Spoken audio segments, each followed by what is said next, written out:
तारीख को सुबह माननीय राहुल गांधी जी को एक नोटिस दिया गया। उस नोटिस में करीब करीब 2 पन्नों जितने लंबे प्रश्न थे। वो प्रश्न कई ऐसे मुद्दे उठा रहे थे कि भारत जोड़ो यात्रा में जो कि लाखों लोग मिले राहुल गांधी जी से, उनके विषय में कुछ विक्टिम्स के बारे में, उनके नाम, उनकी जगह, क्या वारदात थी, इत्यादि इत्यादि। उस पर मैं अभी आऊंगा। लेकिन ये हुआ 16 को। दिल्ली पुलिस ने आके ये नोटिस दिया उनको कि हम आपसे चाहते हैं इन प्रश्नों का उत्तर। ये प्रश्न थे राहुल जी के उस वक्तव्य के विषय में जहां उन्होंने कहा था कि कई महिलाएं जो मिलती हैं वो डोमेस्टिक वायलेंस की बात करती हैं, बलात्कार की बात करती हैं और परिवार में उत्पीड़न की बात करती हैं। और इसके विषय में इस क्वेश्चनर ने उनके नाम, उनकी रहने की जगह, क्या हुआ क्या नहीं हुआ, ये सब पूछा गया है दिल्ली पुलिस द्वारा। आज फिर 19 तारीख को सुबह वही दिल्ली पुलिस के दस्ते और उनके साथ कुछ और लोग आए वही प्रश्न वापस पूछने के लिए, एक नया नोटिस लेके। बाकी चीजें हम बाद में लिखित रूप से देंगे दिल्ली पुलिस से, लेकिन हमने उनको आज कहा, हम लोग सब वहां प्रस्तुत थे और मैं आपके साथ शेयर करना चाहता हूं। ये एक बहुत ही विचित्र पहलू है, एक नया आयाम बनाया गया है उत्पीड़न का, प्रतिशोध की राजनीति का, धमकाने और धमकी की राजनीति का। मैं ये क्यों कह रहा हूं? मैं इसलिए कह रहा हूं कि इसका प्रथम बिंदु है कि एक 4000 किलोमीटर की यात्रा, 12 प्रदेशों, 2 यूनियन टेरिटरीज, जिसके दौरान श्री राहुल गांधी लाखों करोड़ों लोगों से मिले, 140 दिन तक चली। उसके विषय में 2 दिन में, 3 दिन में 2 बार आना और प्रश्न पूछना कि वो कौन महिलाएं थी, कब हुआ, कैसे हुआ उनके साथ, आपने ये किया वो किया, उसके विषय में कंप्लेन कहां की, कब की, इत्यादि इत्यादि। हमको सबको लगा और हमने पुलिस दस्ते से भी कहा कि जरा बताएंगे कृपा कि आपने कितनी ऐसी राजनीतिक अभियानों के विषय में ऐसे प्रश्न पूछे हैं, सत्तारूढ़ पार्टी से विशेष रूप से या किसी और अभियान और यात्रा के विषय में। ये अगर राजनीतिक प्रतिशोध नहीं है, उत्पीड़न नहीं है, धमकी की राजनीति नहीं है, तो क्या है? दूसरा, जैसा आप जानते हैं कि जब लीडर एक राजनीतिक अभियान करते हैं तो हर पक्ष के लाखों लोग उनके सामने आते हैं। कई की अलग अलग कंप्लेंट्स होती हैं, कई के अलग अलग दस्तावेज होते हैं, कई के अलग अलग भावनाएं होती हैं। उन सबको सुनना पड़ता है और जहां संभव होता है वहां पर जो लोग चल रहे होते हैं साथ, उनको कहा जाता है कि आप ध्यान दें इसमें। कोई भी लीडर हर इंडिविजुअल कंप्लेंट के विषय में यात्रा रोककर कोई एक्शन नहीं लेता है, न लेना संभव है, न ये किसी के दिमाग में भी आता है। और न आज तक मैं समझता हूं 70 वर्ष 75 वर्ष में, भारतवर्ष में इस प्रकार के बेहुदे प्रश्न किसी सरकार या किसी पुलिस फोर्स ने पूछे हैं किसी अभियान, किसी लीडर से। तीसरा पहलू जिस वक्तव्य का संज्ञान लिया गया है इस क्वेश्चनर में, वो 30 जनवरी के श्रीनगर के वक्तव्य के बारे में कहा गया है। तो 30 जनवरी के श्रीनगर के वक्तव्य के बारे में दिल्ली पुलिस अभी लगता है जगी है 45 दिन बाद, और 45 दिन सुप्त होने के बाद और इतने दूरी के बाद, जगने के बाद, दिन 2 बार 3 दिन के अंदर पहुंच गई है। अब बहुत ज्यादा जल्दी है उनको। 45 दिन तक कोई प्रश्न नहीं, कुछ नहीं। ये तो आप ही निर्णय ले सकते हैं कि ये अचानक इतनी ज्यादा अलर्टनेस और गति और दिशा कैसे मिल गई दिल्ली पुलिस को। क्या वो राहुल गांधी जी के प्रश्नों से जो पार्लियामेंट में वो करते हैं, उनके संबोधनों से, उनके भाषणों से, या जो आजकल एक विशेष फोकस राहुल गांधी जी के ऊपर है सरकार का, उस कारण से, जो वो डिफिकल्ट अनकंफर्टेबल प्रश्न पूछते हैं उस कारण से ये अचानक दिल्ली पुलिस पहुंच गई है 45 दिन बाद। और हम इसकी भर्त्सना करते हैं। हम निश्चित रूप से जितने भी तथ्य हैं, जितने भी डिटेल्स हैं, उनको जोड़कर एक विस्तृत जवाब देंगे। लेकिन आज हम आपके समक्ष इसलिए आए हैं कि हम इस चीज की भर्त्सना करते हैं कि राजनीति को किस स्तर पे आपने गिराया है, किस प्रकार से आप हैरेसमेंट पे लगे हैं और किस प्रकार से आपने किसी सीमा को नहीं छोड़ा है। ये पूरा देश देख रहा है। राहुल गांधी जी के जो वक्तव्य पार्लियामेंट के अंदर हैं या बाहर हैं, उनका आप एक प्रकार से प्रमाणित कर रहे हैं। असहिष्णुता की चरम सीमा हो गई है, उत्पीड़न और धमकी और प्रतिशोध की भी। तो हम बाकी रिप्लाई अपने विस्तृत रिप्लाई में देंगे, जो आपके साथ बाद में शेयर होगा। Friends, I want to very briefly tell you that of course a lot of strange things happen day in and day out with this government, but this is one of the most bizarre things which we have seen in the last few days and today morning. On 16th morning, Shri Rahul Gandhi was served with a notice by Delhi police, and I forgot to mention in Hindi, which I am saying now, that all of this relates to a speech in Jammu and Kashmir and mostly probably events outside of Delhi, in respect to which Delhi police has suddenly assumed jurisdiction. The Delhi police notice of 16th of March asked a 2-page long list of questions from Shri Rahul Gandhi about his comments on 30th January in Jammu and Kashmir, about women along the march who had come and complained to him about domestic violence, about molestation, about harassment at different parts and different times. The questionnaire asks details of these women, places, dates, etc., etc. On 16th, the police team which came was told and went back satisfied that such amount of details required will take a minimum of 7 to 10 days. And there was no protest on that time period. Today, therefore, we were even more astonished when 2 days later, on 19th today morning, the same police team with some additional persons landed up again with the similar questions and similar questionnaire. Friends, there are 4 or 5 facets here which need underlining and and the attention of the nation through you. Firstly, for a 4,000-kilometer, 12-state, 2-union territory, approximately 140-day yatra, a political campaign, where Shri Rahul Gandhi interacted with lakhs and crores of people of diverse nature, lakhs and lakhs of people.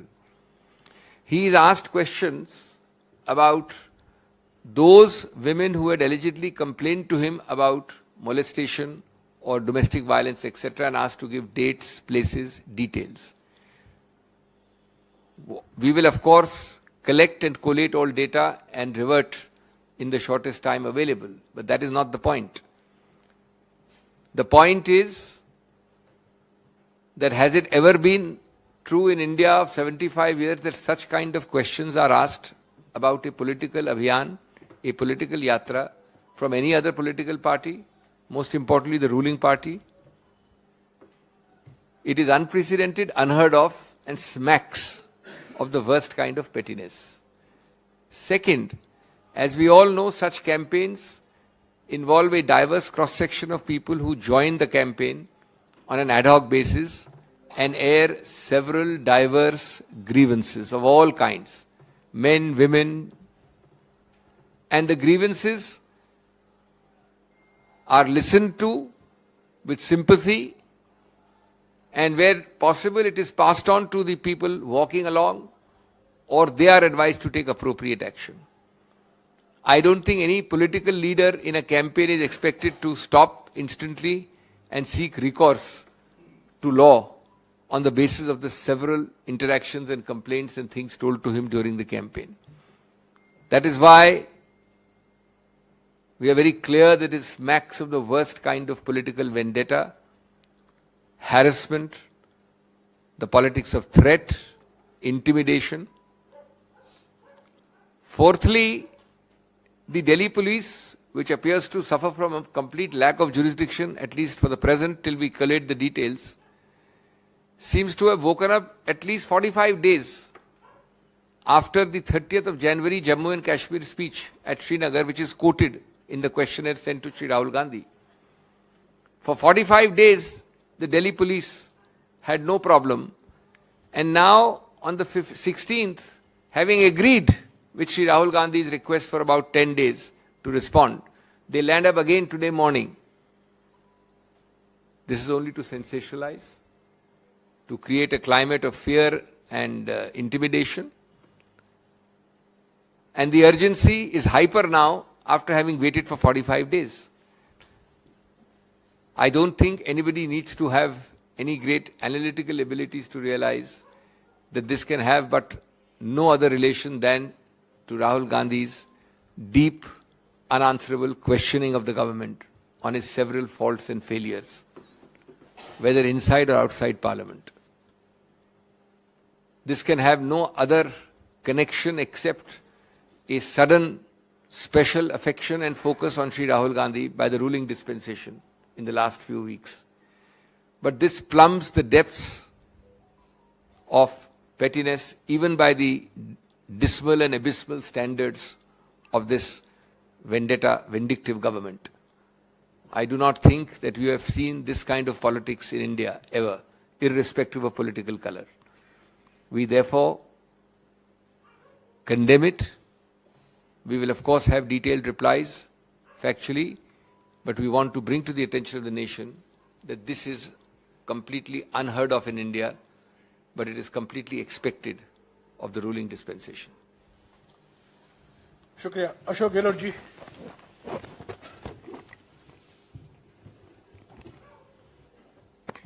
अभी अभिषेक मनु सिंह जी ने सब बात आपको विस्तार से बताई। मैं सुबह बाइट दे चुका हूँ। मैं पुनः ये रिपीट करना चाहूँगा कि बगैर ऊपर के इशारे के दिल्ली पुलिस इस प्रकार की साहस करे, ये असंभव है। आप कोई किसी ने कंप्लेंट की नहीं है, अखबारों में क्या न्यूज आई है, क्या राहुल गांधी जी ने यात्रा के दौरान में अपनी बात बोली है, उसको लेके कोई केस बने इस प्रकार से, ये अभी सिंघवी साहब ठीक कह रहे थे, 75 साल की हिस्ट्री में पहली बार हो रहा होगा कि आप इस आधार पर केस दर्ज करके आप पूछताछ शुरू कर दे राष्ट्र नेता से। मैं किसी गौर निंदा करता हूं और मैं इतना कह सकता हूं कि इंदिरा जी के वक्त में भी जब जनता पार्टी के शासन आ गया था तो इसी प्रकार की हरकतों में उतर गए थे लोग उस वक्त में, और जनता ने जवाब दिया करारा, और 80 के अंदर भारी बहुमत से इंदिरा गांधी जीती थी चुनाव। आज का जो घटनाक्रम है ये कल्पना के बाहर है कि आप किस प्रकार से बिना कोई कारण के 3 दिन के अंदर अंदर वापस जाके पूछताछ करो, जबकि राहुल जी कह चुके थे कि 8-10 दिन के अंदर मैं जवाब ही दे दूंगा। उसके बाद में क्या जरूरत पड़ गई, आज अचानक ही वहां पर सभी अधिकारी पुलिस के आ गए। हिटलर जो था वो पहले बहुत लोकप्रिय हुआ था, उसके बाद में वहां की जर्मनी की स्थिति बनी है। इस देश में लोकतंत्र खतरे में है। अगर मैं अभी बोल रहा हूं तो पूरी दुनिया सुन सकती है, इंटरनेट का जमाना है। राहुल गांधी वही बोले जो लंदन में जो यहाँ बोले थे, यहाँ बोलते थे या बोले हैं, बोलेंगे। हम छोड़ने वाले नहीं इनको, इनकी हरकतों को छोड़ने वाले नहीं है, ये तानाशाही प्रवृत्ति को छोड़ने वाले नहीं है, जनता के बीच में जाएंगे। आज जो unfortunately ED, CBI, income tax का जो तांडव मचा रखा इन लोगों ने, जुडिशल दबाव के अंदर है, क्या सीजीआई कुछ भी कह दे, दबाव में हाई कोर्ट के अंदर भी है और ऊपर भी है, नीचे भी है, दुनिया जानती है। इलेक्शन कमीशन ऑफ इंडिया दबाव के अंदर काम कर रहा है। तो फिर लोकतंत्र कहाँ रहा और कैसे रहेगा? अगर ये बात कोई बोलता है तो उनको तकलीफ क्यों होती है? कितने पत्रकार, लेखक, साहित्यकार जेलों में बंद रहे हैं या जेलों में बंद हैं, कोई सोच सकता है? पूरा देश भयभीत है, तनाव में है। और राहुल गांधी जी के मुद्दे थे, महंगाई का मुद्दा था, बेरोजगारी का था, नॉन वायलेंस का था, प्यार मोहब्बत से रहो आपस के अंदर, क्या बुरी बात कही। और गरीब अमीर के बीच खाई बढ़ती जा रही है। चारों मुद्दों को जनता ने एक्सेप्ट किया कि ये मुद्दे बहुत भयंकर है, हिंदू मुस्लिम के नाम पे राजनीति ये कर रहे हैं, कब तक करते जाएंगे। अल्टीमेटली जनता समझ जाएगी कि इनकी कथनी में करनी में अंतर है, झूठे वादे करके सत्ता में आ गए हैं। पर जिस प्रकार से हालात देश में बने हैं वो चिंता पैदा कर रहे हैं देशवासियों के दिलो दिमाग के अंदर। हालात बड़े गंभीर बनते जा रहे हैं और इसलिए इस प्रकार की हरकत भी पहुंच गई आज दिल्ली पुलिस द्वारा। मैं नहीं मानता कि दिल्ली पुलिस खुद आगे बढ़ के पहल कर सकती है, कोई कारण ही नहीं लगता है। हम लोग यात्रा करते हैं, मैं मुख्यमंत्री हूं, अगर मैं 100 किलोमीटर यात्रा करूंगा, यात्रा में मुझे फरियादी रास्ते मिलेंगे, कोई किसी का काम होगा, अन्याय हो गया, अत्याचार हो गया, उत्पीड़न हो गया, मेरा काम नहीं होगा, छुआछूत मेरे साथ बरती गई, रेप की कोशिश की गई, मैं कुछ भी कह सकता हूं। पब्लिक इंटरेस्ट में मुझे बताना पड़ेगा कि आज माहौल क्या है। अगर राहुल गांधी जी देश के हालात बताते हैं 3500 किलोमीटर यात्रा करके कि पूरे देश में रास्ते मुझे क्या फीडबैक मिला, उसको लेके आप केस दर्ज कर रहे हो। 3500 किलोमीटर यात्रा, 3-4 महीने यात्रा चली, और भी कई किस्से कहानी बताए होंगे, उसके आधार पर केस दर्ज हो जाएगा। हिंदुस्तान के इतिहास में पहला केस दर्ज हो रहा था। और मैं समझता हूं अब भी मीडिया ने चेता, दबाव में काम किया। जिस प्रकार हालात हैं मीडिया में, गोदी मीडिया ऐसे ही निकल आया है। जिस प्रकार के हालात हैं, जो मालिक लोग हैं मीडिया के, आप कितनी मेहनत कर लीजिए, उनकी मजबूरी है। ईडी कब पहुंच जाए उनके यहां, कब सीबीआई पहुंच जाए, कब इनकम टैक्स पहुंच जाए, वो भी तो उनको तो अपना मीडिया चलाना है। हालात ऐसे बन चुके हैं, गौर करना चाहिए उन सबको। अब भी अगर चेता नहीं, पत्रकार, मीडिया वाले, साहित्यकार, वो इतने लिखते लिखते थक रहे हैं। मैंने महसूस किया, मैं सुनता रहता हूं ऑनलाइन प्लेटफॉर्म को, जो राइटिंग आर्टिकल लिखते मैं उनको देखता रहता हूं। मुझे लगता है धीरे धीरे वो थकने लग गए हैं। ये हालात पैदा हो गए देश के अंदर। इसलिए मैं कहना चाहूंगा कि आप इन घटनाओं को, ये कोई मामूली घटना नहीं है। पुलिस किसी के घर में घुस गई, राहुल जी कहां चली गई, ये तो एक बात हुई, क्यों चली गई। अगर आम आदमी भी है कोई, राहुल गांधी तो बहुत बड़े नेता हैं, आम आदमी भी है, क्या उसके घर में इस पर घुस सकती है। 0 FIR किसने करवाई दर्ज। अगर किसी ने केस बताया हो, आपके यहां लागू नहीं होता, दिल्ली के अंदर, राजस्थान में लागू हो रहा है, मध्य प्रदेश में हो रहा है, यूपी में हो रहा, मान लीजिए, और ये कायदा होता है 0 FIR दर्ज करके आप भेज दीजिए। पर कोई दर्ज तो करवाए केस को, दर्ज किसी ने नहीं करवाया है। और आपने सोशल मीडिया में देख करके आपने केस दर्ज कर दिया। कोई फरियादी गया क्या उनके पास में। तो आप सोच सकते हैं कि किस दिशा में मुल्क जा रहा है, कोई नहीं जानता। किस दिशा में जाएगा अमित शाह जी और नरेंद्र मोदी जी रहते हुए, कोई नहीं जानता। ये हालात हैं और मैं समझता हूं कि डेमोक्रेसी के लिए बहुत बड़े खतरे की बात है। इसलिए मुझे कोई लंबी बात नहीं कहना है। आज की घटना से पूरा देश विचलित हुआ और देशवासियों में एक मैसेज गया है कि ये किस दिशा में मुल्क जा रहा है। इस पे मैं समझता हूं हम सबको चिंता होनी चाहिए। मुझे यही कहना था। धन्यवाद।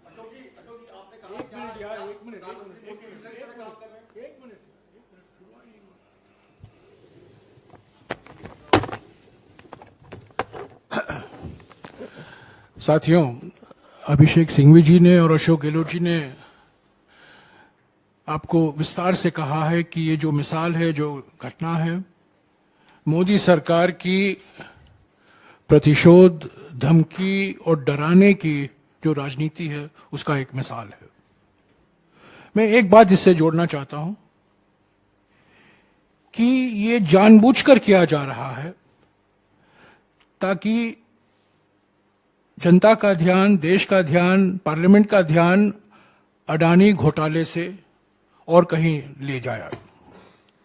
जब से 16 पार्टियों ने एक होकर, एकजुट होकर जेपीसी की मांग की, जब से राहुल जी ने करीब 50 मिनट तक अडानी घोटाले पर लोकसभा में अपनी बात रखी, तब से ये रणनीति अपनाई है मोदी सरकार ने, मंत्रियों ने, उनको बदनाम करने में लगे हुए हैं। जो उन्होंने कैम्ब्रिज में और लंदन में कहा है उसको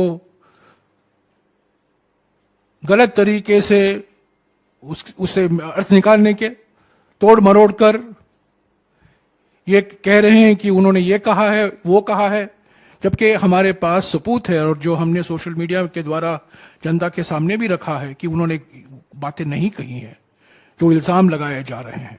और उनको स्पीकर से निवेदन के बावजूद बोलने नहीं दिया जा रहा है लोकसभा में। तो ये एक रणनीति है ताकि हेडलाइन, ताकि ध्यान, अटेंशन सब अडानी घोटाले से हटे और कोई मुद्दा आए। ये रणनीति सफल नहीं होगी। 16 विपक्षी पार्टियां एकजुट होकर ये मांग जो कर रहे हैं पिछले कुछ दिनों से, ये बरकरार रहेगा। और जब तक ये धमकी, प्रतिशोध और उत्पीड़न की राजनीति चलेगी, तब तक जो गृहमंत्री कहते हैं मिडिल पाथ, ये मिडिल पाथ बिल्कुल असंभव है। हाँ जी,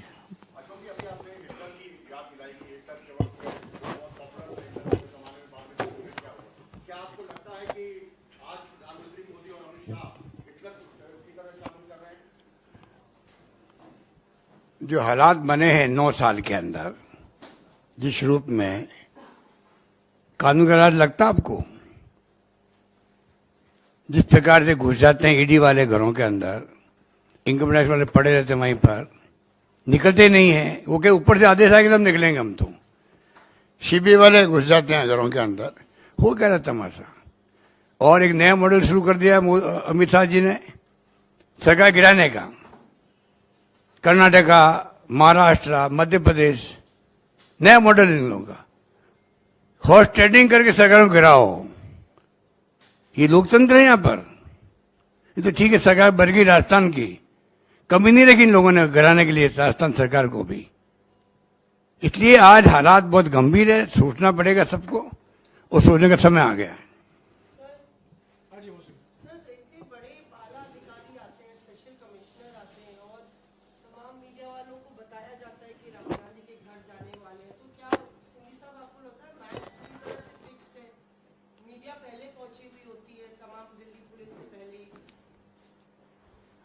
जाहिर है दिल्ली पुलिस का प्राथमिक दृष्टि से इसमें कोई अधिकार क्षेत्र भी नहीं बनता है। दिल्ली पुलिस 2 दिन पहले आके ये मान के गई कि 10 दिन बाद आएंगे या 8 दिन बाद देखेंगे। अब आपने बाकी जो उदाहरण दिए उन सबके साथ दूसरी बार 3 दिन में पहुंच गई है।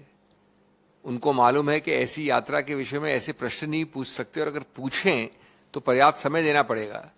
उनको ये भी पूरी तरह से मालूम है कि जो उन्होंने खुद लिखा है वो 45 दिन पहले की घटना है। तो मैं समझता हूं कि इसमें प्रतिशोध के अलावा कोई कारण हो ही नहीं सकता, और ऊपर से इंस्ट्रक्शंस आए हैं। मैं कोई स्पेशल कमिश्नर के बारे में थोड़ी कह रहा हूं, मैं किसी कांस्टेबल के बारे में थोड़ी कह रहा हूं। ये तो सीधे ऊपर से इंस्ट्रक्शन आते हैं। मैं तो उनकी गलती भी नहीं मानता, जब गलती तो उनकी है जो उनके मास्टर्स हैं।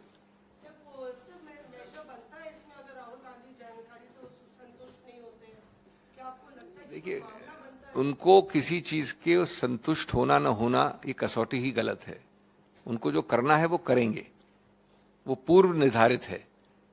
आप समझते हैं कि मेरिट्स के आधार पे वो करते हैं, लेकिन हमको इससे कोई भय नहीं है, क्योंकि हम जानते हैं कि कानून भी क्या है, हम जानते हैं कि हमारे अधिकार भी क्या है, और हम जानते हैं कि हमको क्या लिख के बताना है।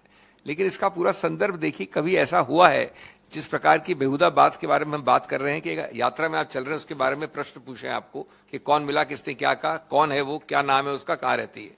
ये तो अद्भुत चीज है। एक बात मैं कहना चाहूंगा, ऊपर से इंस्ट्रक्शन नहीं आते खाली, साथ में मॉनिटरिंग भी होती है। मॉनिटरिंग बहुत जरूरी है।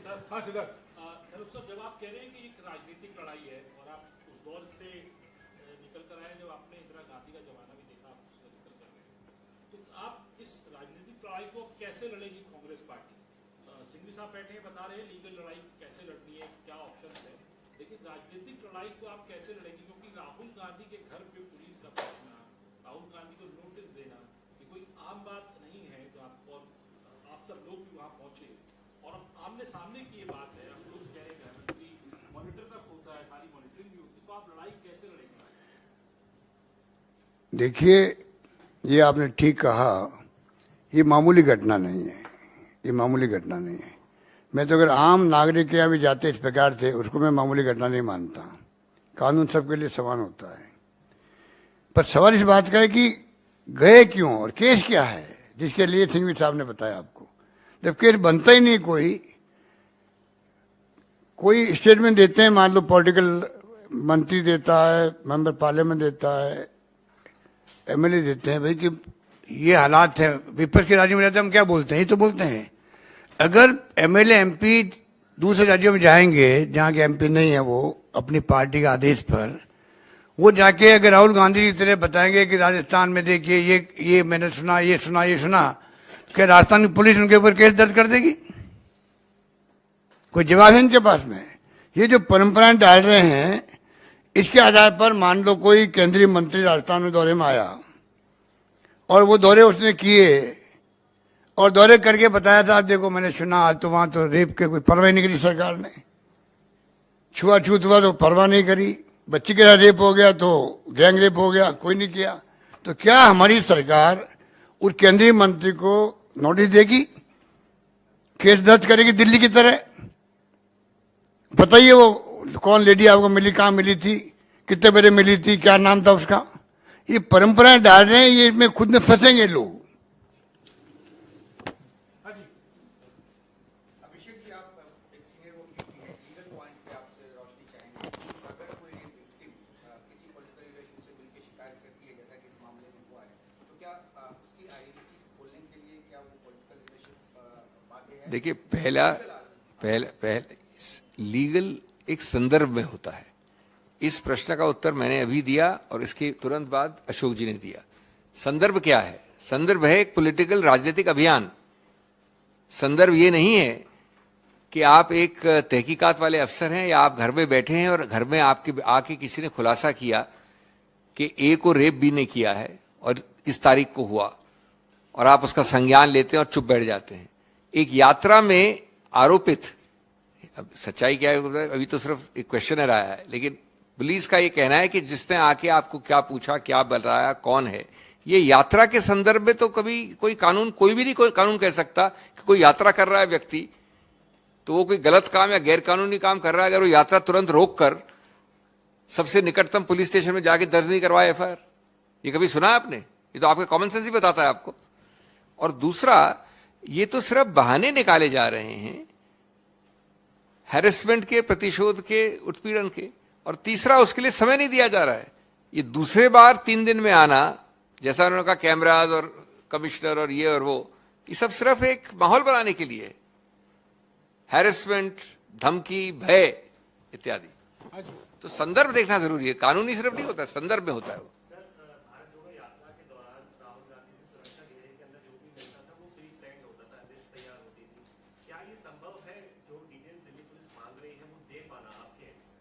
वो आपको अभी हफ्ते भर के अंदर मालूम पड़ जाएगा। हफ्ते भर 10 दिन जो मांगा गया है, मैं ऐसे नहीं कहना चाहता, आप थोड़े आश्चर्यचकित भी होंगे, लेकिन अभी हम सिर्फ इतनी बात कर रहे हैं, हम डिटेल्स की बात नहीं करेंगे अभी। हम सिर्फ इतनी बात कर रहे हैं कि ये प्रश्नोत्तर वाला जो क्वेश्चनर है, यही पूरी तरह से अवैध है, राजनीतिक प्रतिशोध की चीज है और इसका कोई भी आधार नहीं।